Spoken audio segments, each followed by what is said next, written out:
Kia ora, everybody. Welcome to this week's edition of the BizShiz Show. Today, we're lucky enough to be joined by the awesome Angela Anderson, who is the CEO of Angels Group, which includes grooming parlors and an academy and a number of charities that Angela has started and is looking to expand on. And she's also chair of the National Dog Groomers Association. So in a lot of ways, you could say she's the best. I'm going to say she's the best and definitely the most well-known dog groomer in the country. So thanks for joining us, Angela. Thank you, Jung. I feel you're a little biased, but thank you anyway. just a little bit, because we've done some work on the amazing group of companies that you do have, and it's an honor, to work alongside you, because while you're doing all this, you're also mother to three beautiful children, and at least one of them, or all of them are, but one of them is a little bit more special than the others, and so really, really commendable. And Wendy's already logged in. Hi, Wendy. We've already got some people logging in. Hi, Wendy. Drummond says hello, Angela. Hey, Wendy. So if you are tuned in, say what's up in the comments. Today we're talking about how did Angela start this 21-year journey. Ideally, we're going to get some insight into the story of how we got here. And for us small business owners that aren't necessarily dog groomers, it'll give us some insight into how we could maybe grow our businesses. And for those that are dog groomers, specific insights into how to grow their potential dog grooming businesses. Anything you'd like to say first? Otherwise, the first question is, can you tell us about Angels Group now? Where is it now after 21 years? So where it is now, we have 4 grooming parlors, 3 grooming academies, 21 staff, 22 including myself, and we have a charity now, Angels Network. We have online business course specifically aimed at grooming to help calculate your numbers. I volunteer for National Dog Groomers. I'm doing most of the work on that now, and with the goal of facilitating and improving the industry. What else do I do? Seminars, previously around the world, not so much now, but do seminars and judging, grooming competitions. I'm a certified for the Grooming Association. So it's kind of dogs all the time, and with a little bit more dogs and some cats mixed in, and the odd rabbit and chicken.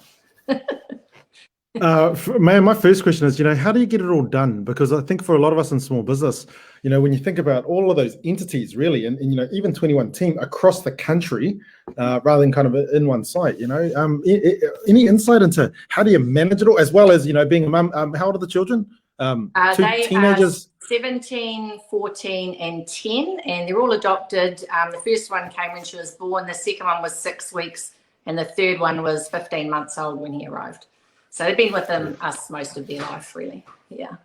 So how I get it done, I make lots of notes, and I am utilizing my calendar, my Google Calendar better now, trying to keep track of what's coming up, and I try not to look too far ahead. And if I do have to look further ahead for anything, then I make notes on tomorrow's calendar, say, remember to look forward to September for whatever. And otherwise, I live day to day and moment to moment. Okay. You didn't want to hear that, did you? No. Someone who's a big planner. I know. I have a big planner. I have a big planner on the wall as well over in my dining room. There's a big planner, and as I write things in there that the family need to know about, like mum's gone and gone again and gone again, and we're getting a haircut, that type of thing. So there is a big planner on the wall, and my husband helps with taking the kids to and from school and managing their if they have an away day or something like that, he manages that sort of thing as well. So so he's not home at the moment, but generally he would be here through the day reacting to something that he had to run off and do. So today it's fixing kids' cars. Fun times. Yeah. Okay, and right. So I think there's lots of different ways to get organized. And although you might live mostly kind of day to day, obviously there's a lot of organization. Yeah. So I love that takeaway. How are you finding it? How are you finding, juggling 3 children, multiple branches all around the country, and 21 team members all around the country? The irony is that if I had to describe myself to somebody who didn't know me at all, I would say that I'm a really lazy person, and that if I could go to bed today and wake up sometime in December, I'd be totally good with that. So but I am kind of one end or the other. I'm either doing absolutely nothing, staring at a blank wall, or I'm doing something, three things at once and multitasking. And my brain is well suited to multitasking. I can stop in mid-sentence, do something else, and then come back. Usually, not always back to the same sentence, but usually back onto the same task quite easily. So I'm quite lucky there. Okay, I've noticed it. Okay. How did it all start? Why did you get started? Oh, the irony. I was working in an office, higher and got up to 80-hour weeks, and I was completely burnt out. And I went to my doctor and said, something's wrong. I can't think straight. I can't eat. I can't drive from a car. Can't remember where I was yesterday. Everything's gone. I'm mush. And he said, you're burnt out. You need to take some time off. And at that time, my husband and I were married twice.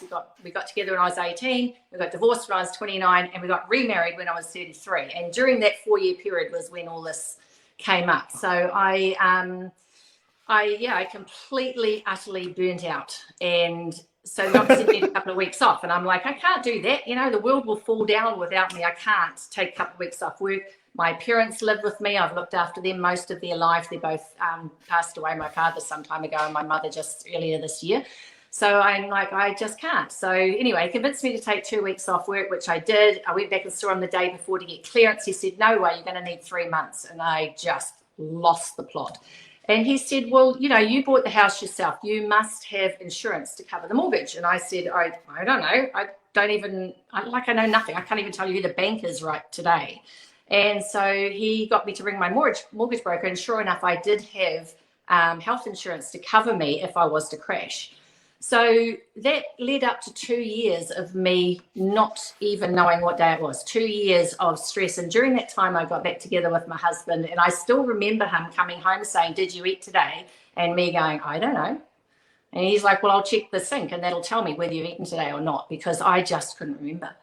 And then, so I thought, right, what I need a job that is actually going to fix my life. I need something that is part-time, that I can do when I want to, that if later on we managed to adopt children, because I knew that adoption was the only option for us, that we would have space for me to actually spend time with the children and not go, sorry, I've got to go back to the office work, off you go to creche, sorry that you're 3 days old, you know, couldn't have any of that. So I want to be able to sit down and read my book for hours if I want to and not feel guilty. So I devised this plan. I love animals, want to spend time with my animals. I want to spend time with other people's animals. So I thought I'm going to base a business around animals. And I'm quite artsy. So I looked around, dog grooming seemed to suit that. So I thought, right, what I'm going to do, I'm going to have lessons, going to become a dog groomer, going to work from home part-time. If a baby comes along, sweet as. If it doesn't, no big deal. I want to get a full-time income for my part-time work. I'm going to sign up with Shortland Street and I'm going to go do extra work in the background, because I bet you anything they sit there reading their book all day waiting for their, excuse me, number one, please come and stand here, which is exactly what happened. So I did Shortland Street for a couple of years. And then, yeah, life was amazing. And then somehow, here we are. There was no transition, just I'm an opportunistic person, and I'm the sort of person who will do anything for anyone at any time. And that's what led me to this size. So my first one was a phone call from the school saying, hey, we've got a girl on Gateway who wants to find out what it's like to be a dog groomer. Would you allow her to come every Wednesday and just learn how to wash dogs and learn what it would be like and see if that's what she wants to create? So I went, sure, I'll help. So there was my first person. And then her sister, she would love to do this. Could she come in on Saturdays? Sure, I'll help. So then I gave them both jobs, and then another lady come up to me with a little sign. Hi, my name is, and I don't speak any English at all, but I'm a dog groomer from Japan, and could you help me by giving me work experience in New Zealand? And I went, sure, I'll help. And now this is where we are. And every single piece of it has come from my desire to help people. And that's where my satisfaction, and that's where my drive and my energy comes from. That's it. No motives, no behind the scenes, no background, nothing.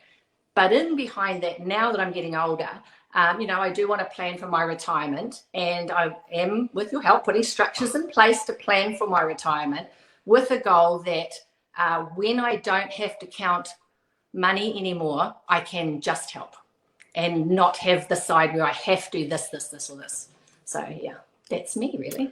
That's really interesting. And obviously, my job for you and a lot of the time is to, plan for the business and organize things and, try to create things, that'll happen, whether that's, increased profit, happier staff, more customers, more clients, scalability, visibility, within the systems and the processes and the procedures, financial management, et cetera, et cetera. So at any point, did you have so it's been quite responsive, quite opportunistic, as you put it. At any point, did you have a plan or a goal to say, hey, I want to have, 4 branches across the country, or, I want to make $1 million a year? Only later on, as it started to get bigger and bigger, I thought, what would happen if suddenly this all crashed and I would let all of these people down? That would absolutely tear me apart. And so I, at that time decided I would engage with a mentor, and then have somebody else looking over going, hey, you need a bit more security here, or you need a bit more structure there. And in that, everybody that I've worked with has known me well enough to know, hey, if you had 6 of these and you're helping, if you're helping this many people with that many, imagine how many people you could help with this many. And that appeals to me. So in terms of the building, I don't gauge success by how well the business is doing per se, but I do know that how well the business is doing affects my ability to be what I consider successful in terms of what can I give to other people, because I'm not much of a getter. I'm not very good at getting gifts. I'm not very good at people offering to help me and to give me time and things like that. But I do feel much more energized and grateful when people allow me to help them because of help that I've got.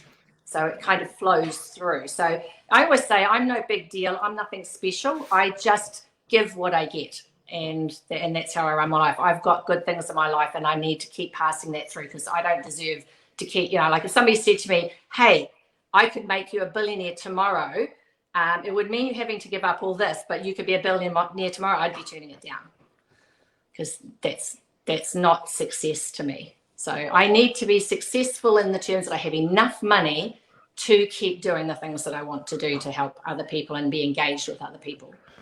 For an introvert, that's really weird, I get, but yeah. Oh, yeah. Oh, look, this is really, really interesting. I just want to say to the people that are kind of tuning in, our numbers keep moving in and out. And so if you are tuned in, we are going to have some questions and answers. In about 5 or 10 minutes. So if you do have any questions for Angela, feel free to chuck those in the comments. For myself, I'm really interested in the business journey, but you might have other questions around, dog grooming, how to grow a dog grooming business, how to manage a busy life. Wendy Drummond says, when I asked the question, how to get it all done, being a great mom, being a business owner, being a great partner or spouse or wife, and all the other millions of things you do, including the charitable work and running the National Dog Groomers Association. She said, because she's part crazy and part superwoman. Lol. So Wendy must know you quite well, because I agree. And that's interesting, right? What's really interesting, someone like me, who has, read all the books, watched all the videos, read all the blogs and the ebooks, and done all the courses around kind of business. And it's about having a goal and having a plan. Yeah. And that's, it's been interesting, working with yourself. Wow. Maybe kind of, 6 months, no more, maybe closer to a year now. Right. That you're naturally not, cut from that kind of job. You're quite responsive, you're quite opportunistic and things like that. But I think it's really noble. It's really nice to, that your goals and your desires are not necessarily about making, 40% net profit, in 6 figures that you can draw out all this personal income and buy a Ferrari or whatever it is. It's about helping people. And I'll use that in our coaching sessions to kind of force that structure and those systems into the business, because we'll need them to essentially sustainably help help people. Because there are dog crates in the back, so that's of no use to me. And this is an interesting question. I'll say, what were some of the turning points, along the way where it could have went this way or it could have went that way? Can you think of any? And it's hard because I know I'm asking an optimist. What were the challenges or the hard parts along the way? I could probably say that, because I've been giving that some thought, and I am an optimist. So every challenge is another chance to fix the problem, and I'm a problem solver. So that for me, I don't really see any challenges. It's just that, I could get a call saying, hey, I just trimmed the dog and he had matted ears and I had to take 2 shorts, so the customer's really unhappy. And I'll go, okay, that's no problem. I'll just give them a ring. So they're thinking it's a problem. The customer's going to be really annoyed, and the customer is going to be really annoyed. But my opportunity then is to ring the customer and let them know, where we saw it happening, what the problem was, how we can fix it. So for me, that's a chance to fix the problem for someone. If somebody rang up and said, hey, look, one of the parlors is burning down, then I'll go, okay, so my opportunity is, make sure that you're safe, make sure the animals are safe.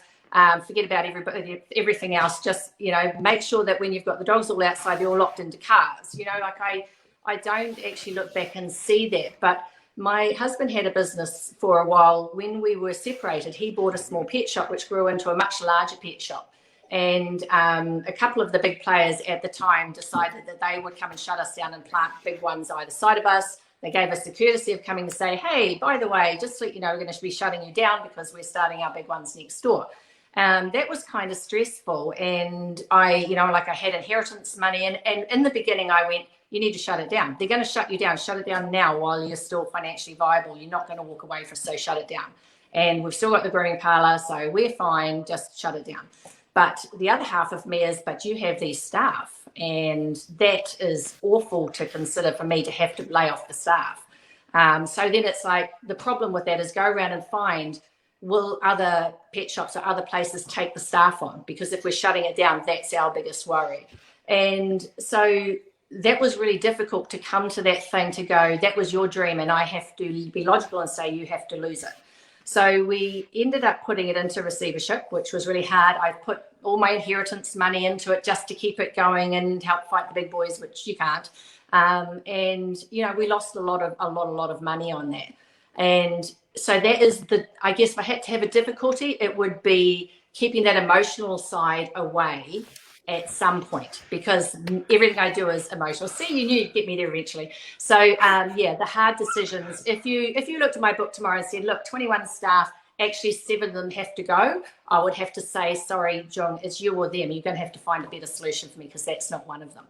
So that probably is my hardest part. Is I'm very logical and emotional, and everyone sees me as a strong, capable, she can do anything machine, but inside I'm completely emotional. Yeah. I love that. And I can testify to that, when we've been in planning sessions, which can get quite logical or unemotional, and very figures driven. Yep, you're definitely emotional. It definitely kind of appears there. But what's interesting to me is having this conversation, in this context, is that I'm going to ask a question here, but it's interesting to me that you can grow a strong business and not necessarily be fully logical along the way. Here's my question: is I talk to small business owners all the time, and some of them feel like they need a target. They need targets. They need a very certain plan. In month 1, I do this. In month 7, I do this. I'm going to make this much money, and I need to make this many phone calls to make that many sales and that much amount of net profit and pay this amount of tax.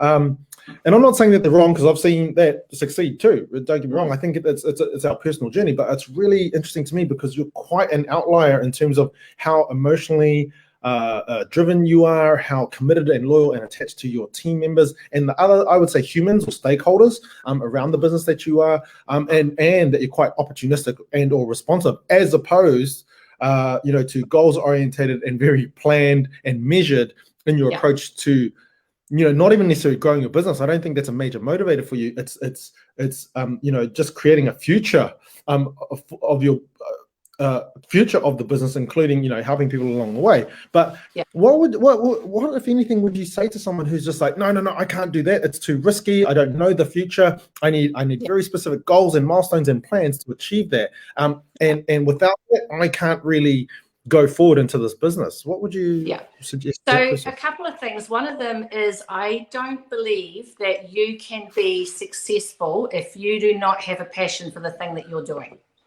at all. If you, I see so many people want to get into dog grooming and they say, hey, that looks like a good money ticker, I'll hire some groomers and I'll set it up. That doesn't work. You have to be crying over the dogs. You have to be sitting there with the owner's hand saying, oh my God, you've been a customer for 15 years and I'm going to miss them so much. You have to be doing that. And if you're not prepared to do that, then you cannot be successful. Now, the other thing is opportunity. You have to have opportunity at some point. You know, if Bill Gates decided to build his empire last Friday, he would fail because the timing will not match what he wants to do. It doesn't matter what goal he's got in place. If he started his business last Friday, he's dead. That's not going to work. So there is a bit of opportunity there as well. There's nothing wrong with the planning, but it has to be flexible. You have to have a general idea of what you want and then adjust your plan to make it fit. Now, I can remember when I said, I would actually like to have a presence in Christchurch, and I'd like to have a presence in Wellington, so that I'll have Auckland, Christchurch, and Wellington.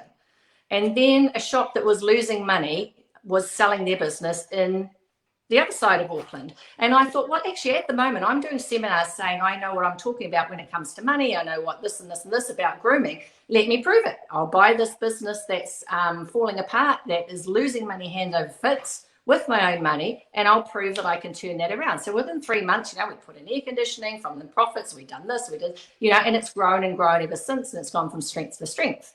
So I had this goal of maybe one day I will have these 3 stores, Auckland, Wellington, Christchurch. Now I've got 2 and they're both in Auckland. So my plans have to change. I'd still like 4 stores, Auckland, Wellington and Christchurch. And then, but you've got to have the right people, the right place, the right everything.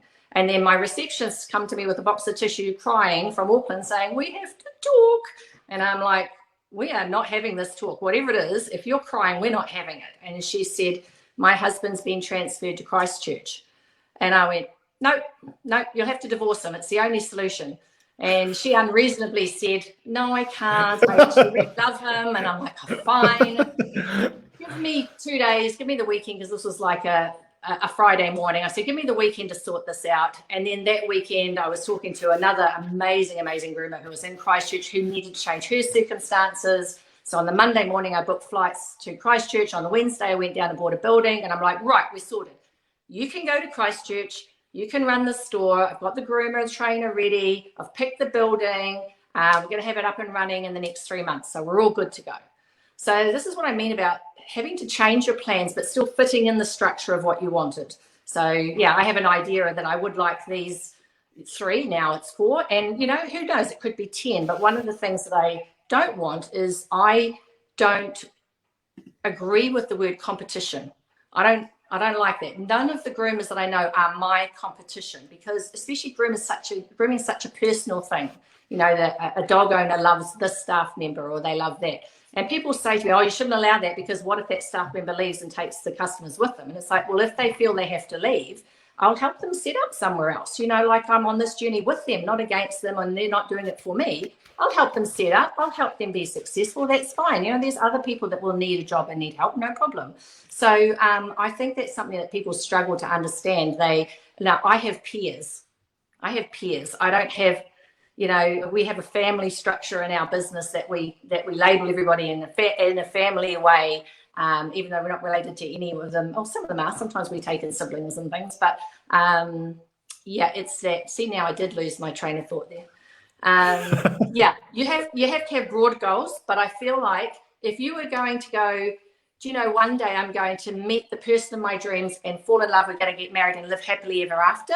You couldn't plan that by saying, so Tuesday night I'm going to go to the mothers group, and Friday I'm going to go to the, you know, to the pub, and then Sunday I'm going to go to a sports thing, and here's what I'm going to say to people, and here's how I'm going to tell them that I'm receptive. This is my plan to find my soulmate. That's not going to work. So too detailed can make you miss your soulmate that hit you with a car when you stopped at a red light. So. I love that, Angela. Yeah, just in wrapping up kind of thing, man, there's so many cool lessons in here. If you're any kind of spiritual or God, I think obviously law of attraction's in there, abundance thinking is in there, opposed to scarcity. I love that you have intention over trying to logic life and business. And I love the analogy with the love, by the way. You're going to use that, and you can pay me for it, and I'll be rich. Yeah, we'll set up some kind of royalty kind of thing. And something key to me too, and it's something that I find that I often get brought into a business, to kind of try and increase profit, increase sales, increase lead generation, something like that, because they believe that that's kind of a better business. But personally with me, and we're about to wrap up, guys. So, if you have any closing comments or questions that you want to ask Angela, chuck those up in the comments now. I believe I can see all of the comments, no matter what channel you're watching this on. But we're about to let Angela get back to her busy schedule. It was passion. Like, so many people say, oh, I need to make more money. I need more money, right? And I think I'd love to get you in the room and just say, hey, look, here's an example of how you grow a strong business without even chasing money.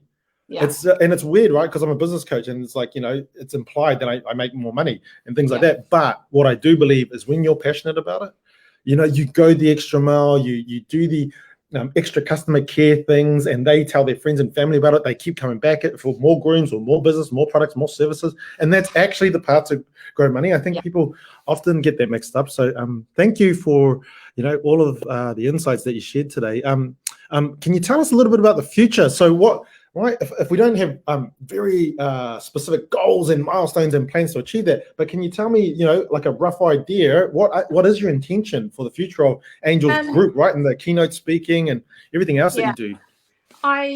It's really difficult. I when I set the name of the business, when I very, very first started, we looked at, Fluffies and Fidos. We looked at 100 names. And then somebody said, well, why don't you just name it Angela's Grooming? And I went, because I kind of don't want it to be all about me. But back then, some of my friends used to call me Angel from time to time. Oh, you're such an angel. Hey, Angel, this, that, and that. So kind of really was a little bit of a nickname at the time. And so somebody said, well, if you were going to build a business and sell it later, it has to be a name that's not yours. I already knew that. And I had known that from a business that I'd worked in before. We got up to hugely successful. But when he wanted to sell it and his name was on the door, it became quite complicated. So I knew I needed something that wasn't me. And I thought Angels, kind of suits me, because I think all the dogs are angels. Some of them are just sweet little angels. Some of them are Hell's Angels, but, you deal with them.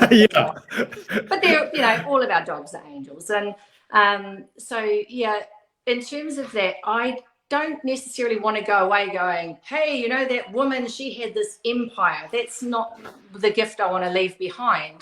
But what I want to leave behind is inspiring in people that your joy in life comes out of what you do through life. So if Angels ends up being 57, things around the world, so be it, as long as it's still fitting the goal of how many lives can it touch, how many people can it help, and therefore how much can it help me spiritually. Yeah. I love that, and there's a school of thought that says, we don't have to wish for certain things or pray or meditate or manifest, Wendy says, you've certainly inspired me on my journey, XXX. Thanks, Wendy. Yeah, and very much for me too, Angela. I hope you're clear on that too. And I think again, there's a lot of value in. Thank you for taking the time today to share a little bit of insight into, the journey. But I think even more the philosophies and concepts and principles that you've lived your life by and grown your business with. I think a lot of entrepreneurs. I strongly suggest that you should take a leaf out of Angela's book, because you're just going to have a happier journey along the way. And I believe, when you come from a loving place and a passionate kind of place, you will help more people along the way, because that's what a business should be about.